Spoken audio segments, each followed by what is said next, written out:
Bonjour ou bonsoir. 8 milliards de morts sortent de leur tombe.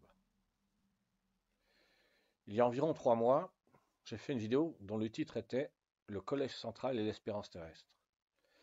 Une vidéo qui faisait de mémoire un peu plus d'une heure et où je donnais un certain nombre d'explications par rapport au fait que les membres du Collège central n'ont pas été formés pour comprendre toutes les implications liées au fait que des milliards d'êtres humains, en l'occurrence plus précisément 8 milliards d'êtres humains, 8 milliards et peut-être 100 millions ou 200 millions d'êtres humains sont concernés au moment d'Armageddon et que donc il n'est pas possible euh, euh, que les membres du Collège central laissent le renseignement tel qu'il existe, parce que ça signifie qu'environ 8 milliards d'êtres humains seraient censés être exterminés. C'est ce qui correspond à la vidéo que j'ai faite précédemment et dont le titre est Jéhovah et l'extermination de 8 milliards d'êtres humains. En plus des explications que j'ai données dans cette vidéo qui s'appelle, il y a environ 3 mois, le Collège central et l'espérance terrestre, dans la description, j'ai donné un certain nombre d'explications. Et pour cette vidéo, 8 milliards, 8 milliards de morts sortent de leur tombe. J'ai décidé de lire le texte, de commencer d'abord par lire le texte. Pardon. J'ai sorti par imprimante la description, donc pour moi c'est un texte là tout de suite. Et donc j'ai décidé de lire ce que j'ai mis dans la description de la vidéo Le Collège et l'espérance terrestre.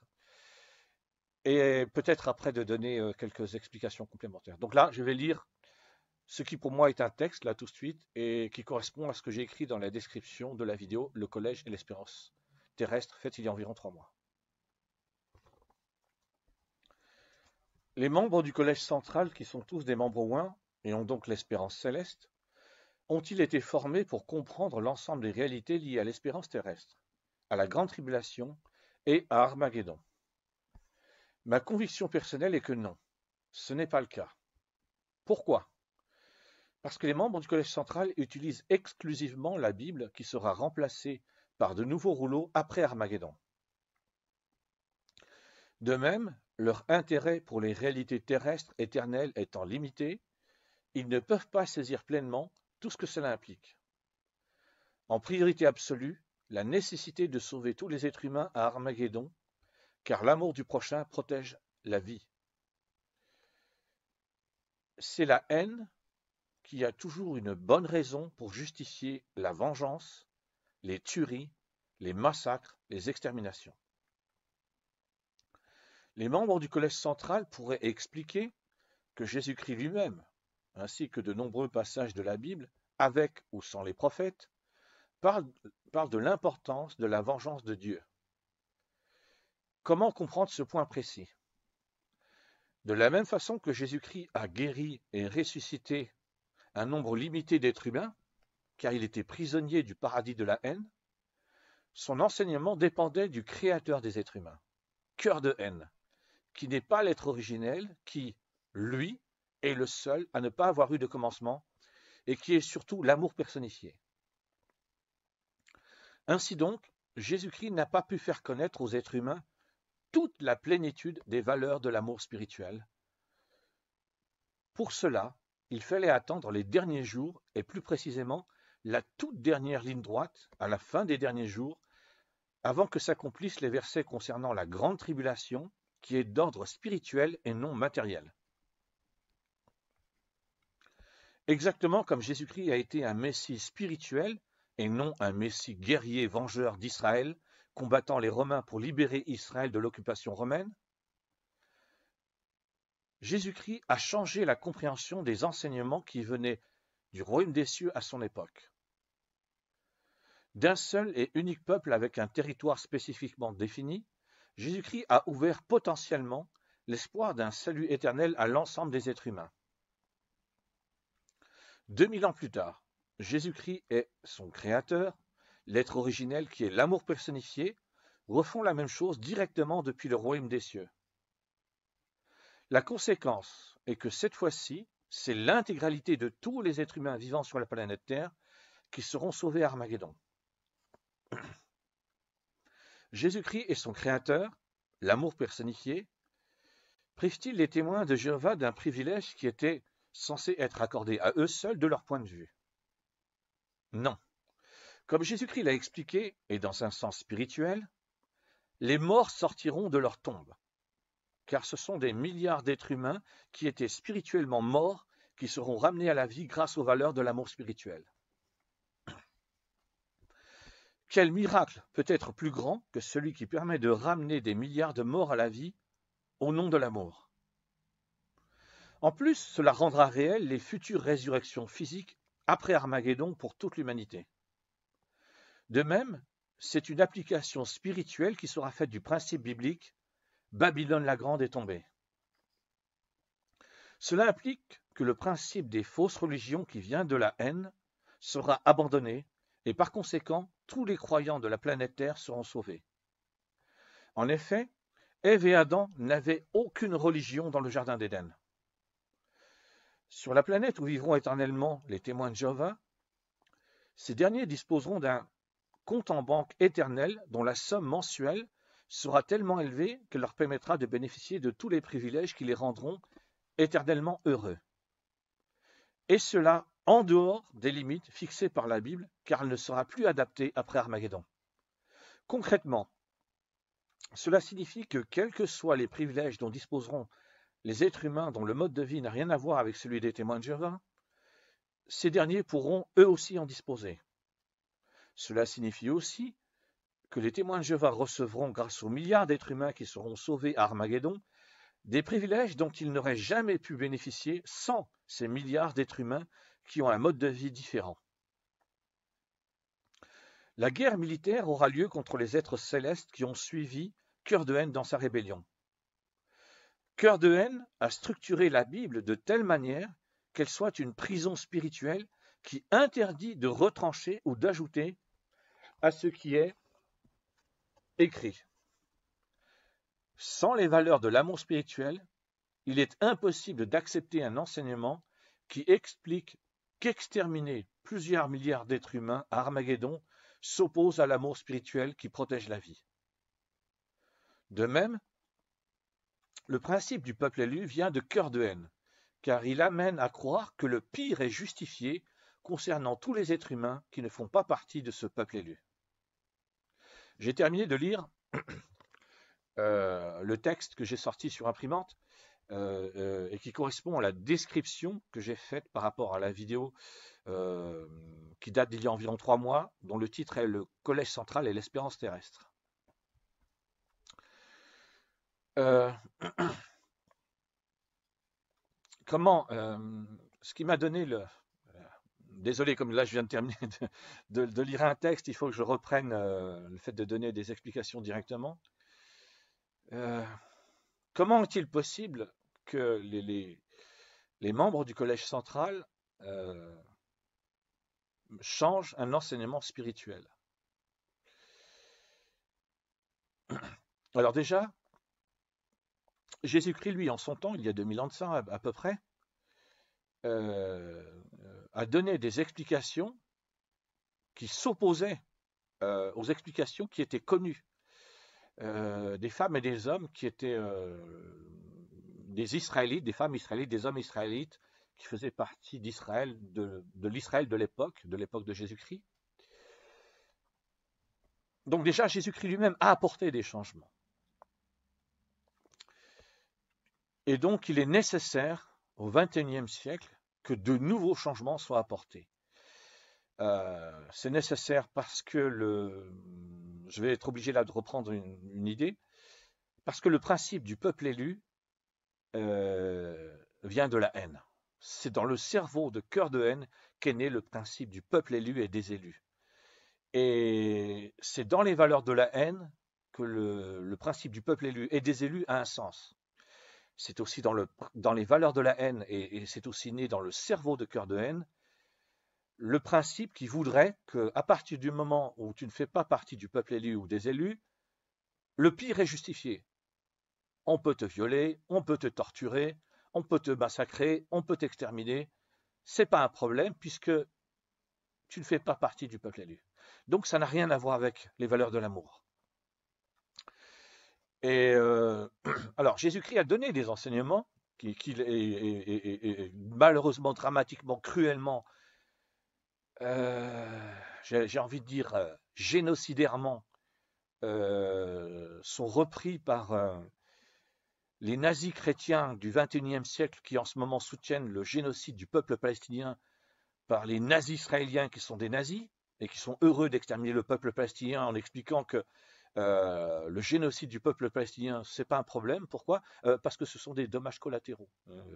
Exterminer des êtres humains, c'est pas un problème à partir du moment où on explique que ce sont des dommages collatéraux. Ça, ce sont les valeurs de la haine. Je ne vais pas insister là-dessus, j'en ai beaucoup parlé dans la vidéo précédente.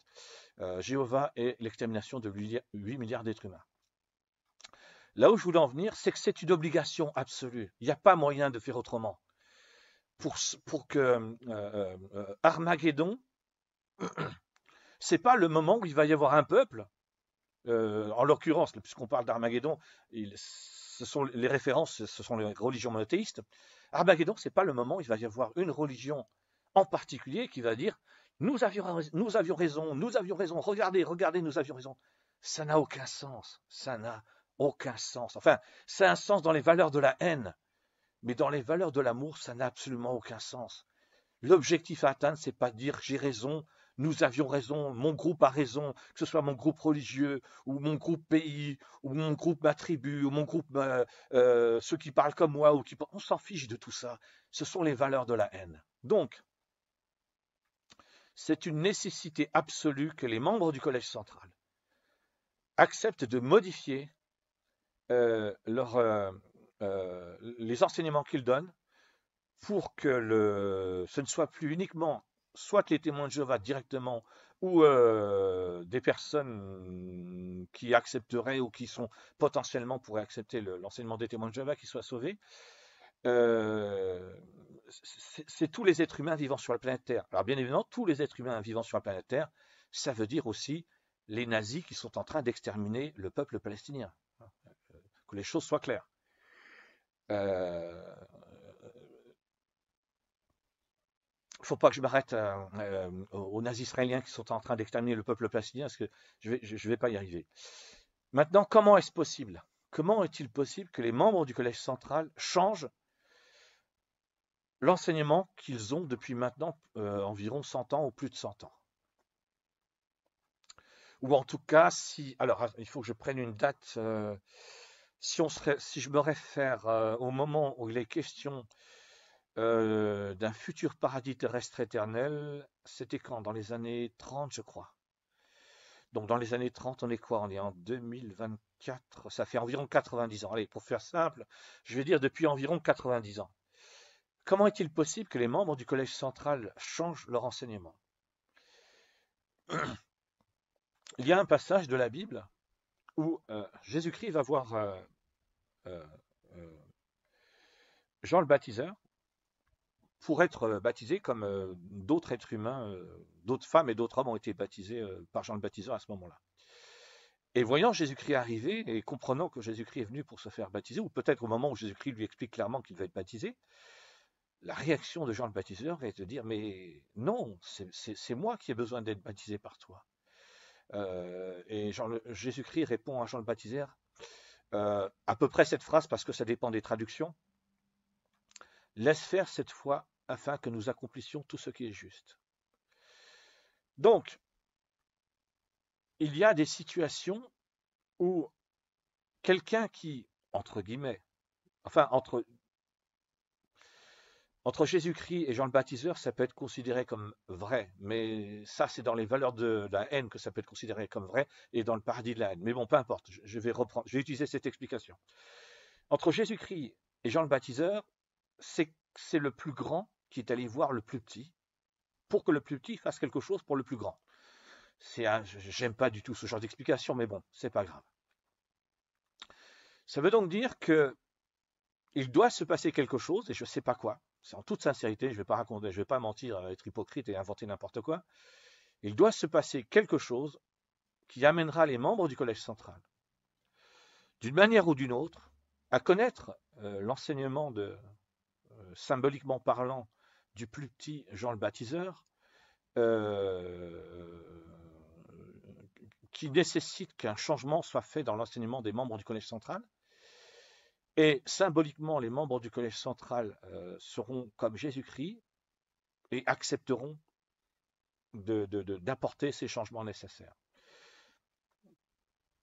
Alors, je suis obligé de poser la question et pour essayer d'y répondre.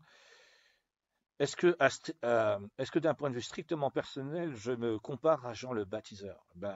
Pour reprendre une explication donnée par Jean le Baptiseur, étant donné que Jean le Baptiseur, lui, il a été en contact direct avec Jésus-Christ, je ne suis pas digne de défaire les lanières des sandales de Jean le Baptiseur, que les choses soient parfaitement claires. Ceci étant dit, il n'y a pas le choix. Il n'y a pas le choix. Qu'est-ce qui peut se passer s'il n'y a pas une religion sur la planète Terre? Et j'ai donné des explications pourquoi il faut que ce soit les témoins de Jéhovah et pas une autre religion. Les musulmans, ça ne peut pas être eux, parce que les musulmans n'ont pas un enseignement centralisé. Les catholiques, ça ne peut pas être eux, parce qu'eux, ils ont un enseignement centralisé, le pape et le Vatican.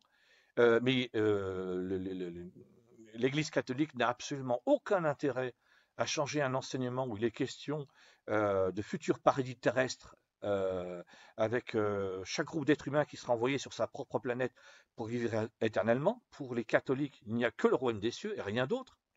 Alors donc j'ai dit les musulmans, les catholiques, les autres groupes chrétiens fonctionnent comme à la fois en partie comme les musulmans et à la fois en partie comme les catholiques.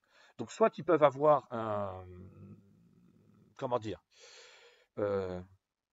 une direction centralisée, comme les témoins de Jéhovah, c'est-à-dire que c'est un groupe en particulier qui s'adresse à l'ensemble des chrétiennes et des chrétiens, comme par exemple les mormons, ou je sais pas moi. En fait, je sais même pas si c'est effectivement le cas, j'en sais rien en toute sincérité.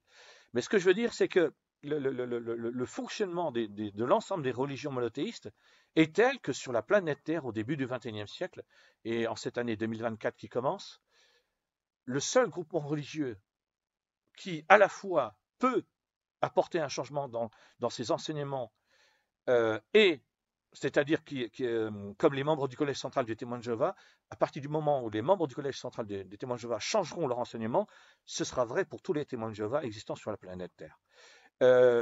Et ont un intérêt à le faire, parce que ça concerne les futurs, ça concerne l'existence d'un paradis terrestre éternel. Je m'arrête là par rapport à cette explication, même si je pourrais continuer. Ce que je voulais dire, c'est que si on se base sur le judaïsme, je ne vais pas aller plus loin que ce que je viens de dire. Si on se base sur le judaïsme, je ne vais pas plus loin. Là, il y a les nazis israéliens qui sont en train d'exterminer le peuple palestinien. Donc, voilà, j'ai dit tout ce qu'il y avait à dire sur le judaïsme. Si on se base du point de vue des musulmans, ça veut dire quoi? Que les musulmans, tous les musulmans seraient envoyés dans un paradis éternel et que tous ceux qui ne sont pas musulmans seraient envoyés dans un enfer éternel? Ça sert à quoi? Rien du tout. Rien du tout. Un être humain qui est musulman aurait très bien pu venir au monde dans un pays où il serait devenu catholique, athée, agnostique, mormon, juif. Voilà, donc ça n'a aucun intérêt. Et ainsi de suite, et ainsi de suite, et ainsi de suite. Le principe du peuple élu, ça n'a aucun intérêt. Quel intérêt ça qu'il y ait un groupe d'êtres humains qui disent « Oh, regardez, tout ce qu'on avait dit s'est accompli, et on avait raison, et pour faire quoi? Pour jeter à la poubelle des milliards d'êtres humains, comme les nazis israéliens qui sont des nazis et qui exterminent le peuple palestinien en ce moment sont en train de le faire? » Et vraiment, quand j'écoute... je vais terminer là-dessus par rapport au judaïsme et aux nazis israéliens qui sont des nazis qui sont en train d'exterminer le peuple palestinien. Avant fin 2022 et courant 2023, j'ai écouté de très très nombreuses vidéos de différents enseignants spirituels chrétiens, musulmans, juifs, des rabbins, bon en l'occurrence des rabbins pour les juifs. Et à partir du mois d'octobre 2023, de temps en temps, parce que c'était très difficile pour moi de le faire, mais de temps en temps, j'ai écouté des vidéos de rabbins. Et pendant que Nazi Tzahal, la nazi armée composée de nazis soldats qui sont heureux d'exterminer le peuple palestinien, sont effectivement en train d'exterminer le peuple palestinien, les rabbins expliquent tranquillement, le Mashiach va arriver. Le Mashiach va arriver. Ça veut dire quoi?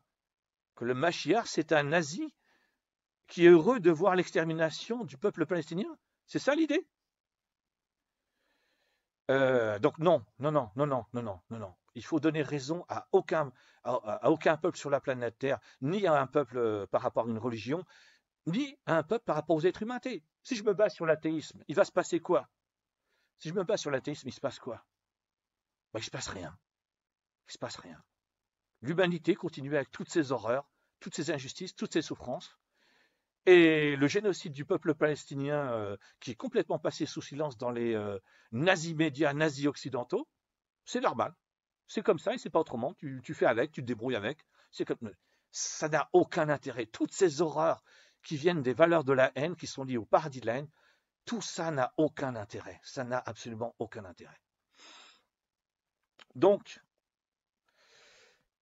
comment, d'une façon concrète et pratique, comment les membres du Collège central, les témoins de Jéhovah qui sont à New York et qui depuis environ 90 ans donnent le même enseignement, vont-ils être amenés à changer leur enseignement? Je ne le sais pas. Je ne le sais pas. Je n'en sais rien. Mais pour moi, c'est la seule possibilité qui sera utile aux quelques 8 milliards, 100 millions, 200 millions, 300 millions d'êtres humains qui vivent sur la planète Terre, et non pas un prétendu groupe d'élus qui commettent un génocide en expliquant que tout ça c'est normal, ou à des êtres humains athées qui expliquent que il y a le génocide des Palestiniens, et alors c'est normal pour des êtres humains de commettre des abominations, des horreurs, des injustices, et ainsi de suite. Alors, dans ma façon de m'exprimer, je ne suis peut-être pas très positif ou très diplomate, mais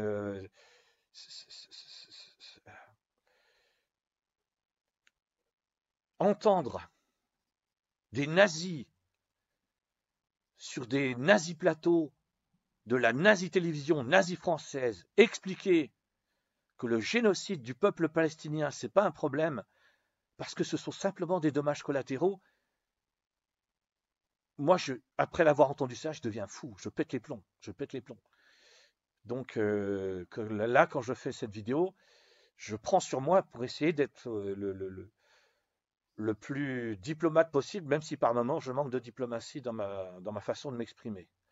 Mais au bout du compte, qu'est-ce qu'on s'en fout de la diplomatie, quoi? Parce que les diplomates, c'est précisément les êtres humains qui sont des nazis collabos, quoi, qui laissent tranquillement le génocide du peuple palestinien se faire au lieu d'intervenir. Alors, 8 milliards, je vais quand même essayer, malgré toutes les injustices, toutes les souffrances, toutes les horreurs qui se produisent à l'échelle de l'humanité, parce que avant le mois d'octobre 2023, où le génocide littéral du peuple palestinien par les nazis israéliens qui sont des nazis a commencé, et il y avait déjà à l'échelle de la planète toutes sortes d'injustices, de souffrances et d'horreurs, d'autres massacres, d'autres exterminations, d'autres génocides, d'autres nazis, et ainsi de suite, et ainsi de suite. Donc j'essaie de terminer sur un point positif. 8 milliards de morts sortent de leur tombe. Le point positif, sur lequel je vais essayer de terminer, parce que j'ai failli laisser tomber, franchement, j'ai failli laisser tomber tellement c'est waouh, voilà le choc, voilà le choc, voilà le choc. Le point positif,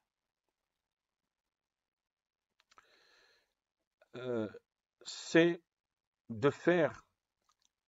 que depuis le royaume des cieux, Jésus-Christ est l'être originel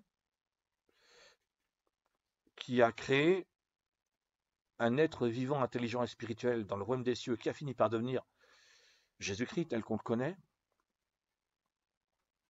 C'est que donc Jésus-Christ est l'être originel face au début du XXIe siècle, avec pour tous les êtres humains vivants sur la planète Terre, ce qui a été fait potentiellement pour tous les êtres humains vivants sur la planète Terre par Jésus-Christ dans un premier temps et les chrétiens du 1er siècle dans un deuxième temps, ne plus parler d'un peuple élu. Jeter tout ça à la poubelle, définitivement. Quand chaque groupe de chrétiens ou les musulmans, ils seront sur leur propre planète, qui disent nous sommes le peuple élu, aucun problème. Mais là, dans le paradis de la haine, dans le paradis des valeurs de la haine, le peuple élu, c'est parfait pour les pires horreurs, les pires injustices, les pires souffrances. Donc, le point positif, 8 milliards de morts qui sortent de leur tombe. Les membres du Collège central, en acceptant de changer leur enseignement, montreront qu'il est possible, que c'est possible, d'accepter que tous les êtres humains vivant sur la planète Terre soient sauvés à Armageddon. C'est possible d'accepter de laisser tomber cette histoire de peuple élu et que les valeurs de la haine doivent être abandonnées. Je termine sur un dernier point. Je me rends compte que je suis obligé de le préciser parce que pour moi, c'est une évidence. J'ai fait plus de 100 vidéos, donc j'ai donné des tas et des tas d'explications dans ces plus de 100 vidéos. Le fait que quelque chose, environ 8 milliards, 100 millions, 200 millions, 300 millions d'êtres humains seront sauvés à Armageddon, doivent être sauvés à Armageddon, ça veut dire aussi que les êtres humains qui iront vivre sur leur propre planète, ils ne vont pas changer. Ils ne vont pas changer. À l'époque où j'étudiais la Bible avec les témoins de Jéhovah, entre décembre 1989 et fin 2002, dans l'enseignement des témoins de Jéhovah, il y a l'explication suivante, c'est qu'une fois après Armageddon, dans le futur paradis terrestre éternel, donc imaginons que c'est le cas, imaginons que par la pensée, on imagine que c'est maintenant, selon les explications données par les témoins de Jéhovah, les êtres humains sont dans le paradis terrestre éternel. Le principe, c'est que les êtres humains vont changer pour cesser d'être jaloux, envieux. Et rien de tout cela ne va changer. C'est impossible. C'est impossible. Un être vivant, intelligent et spirituel ne change pas, sauf si lui-même décide de changer. Sur chaque planète où il y aura un groupe d'êtres humains, donc il y aura donc des millions et des millions de planètes avec différents groupes d'êtres humains, des millions et des millions de groupes d'êtres humains différents, et un être humain qui aime mentir, il va continuer à mentir. C'est pas parce qu'il ira vivre sur sa propre planète pour y vivre heureux éternellement qu'il va arrêter de mentir. Il n'arrêtera pas de mentir. Ce qui va changer, c'est qu'un être humain qui aime mentir, qui est un escroc et qui aime escroquer les autres, eh ben, il ne pourra plus le faire. Quand il mentira et qu'il fera une escroquerie, il mentira et fera des escroqueries, par exemple, à des robots de forme humanoïde, mais plus à des êtres vivants, intelligents et spirituels. Je précise ce point parce que pour moi, c'est une évidence, parce que là, ça fait je ne sais pas combien d'années que j'en suis venu à comprendre ce point-là, ce point spirituel-là en particulier, mais on ne peut pas changer un être vivant, intelligent et spirituel, à la fois parce qu'il faut qu'il le veuille pour le changer, mais aussi parce que même un être vivant, intelligent et spirituel, il peut n'avoir aucun intérêt à changer. C'est aussi simple que ça. Et donc, quand il y a le principe, soit des êtres humains par rapport à Armageddon, soit ils correspondent à un modèle, soit on les extermine, soit ils correspondent à un modèle, soit on les envoie en enfer éternel. Ça, c'est dans les valeurs de l'amour. Ça, c'est dans les valeurs de l'amour. Pardon, non.